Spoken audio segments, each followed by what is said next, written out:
Seperti diketahui, Erick Thohir akhirnya bertemu dengan Kurnia Mega dilansir Instagram @erikthohir pada Rabu 31 Mei 2023. Erick Thohir saat itu tengah menemani Kurnia Mega untuk membantu pengobatan penglihatannya. Tak hanya itu saja, Erick Thohir juga bersepakat untuk membantu Kurnia Mega menjadi pengusaha.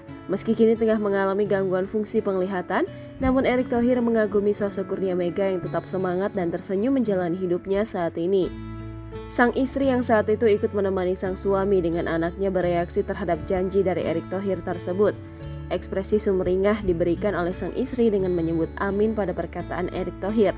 Sementara dalam keterangan unggahannya, Ketum PSSI ini pula meminta doa untuk kesembuhan ex-kiper timnas Indonesia ini. Menurut dokter yang memeriksa Kurnia Mega, tim menemukan kelainan pada mata Mega yang menonjol sebelah kiri, namun sebelah kanan juga ada kelainan. Pemeriksaan yang dilakukan mulai dari pemeriksaan fisik, pemeriksaan mata, laboratorium, dan radiologi. Tak berhenti sampai di situ, Kurnia Mega akan menjalankan pemeriksaan lanjutan dan pemberian alat bantu penglihatan. Dijelaskan Ketum PSSI ini bahwa Kurnia Mega akan dicarikan alat bantu penglihatan agar bisa stabil melihat. Lebih lanjut, Erick Thohir meminta Kurnia Mega berjanji membantu dirinya untuk memotivasi pemain-pemain muda untuk menceritakan pengalaman dan prestasi yang diraih ex-kiper timnas Indonesia selama terjun di dunia persepak bola.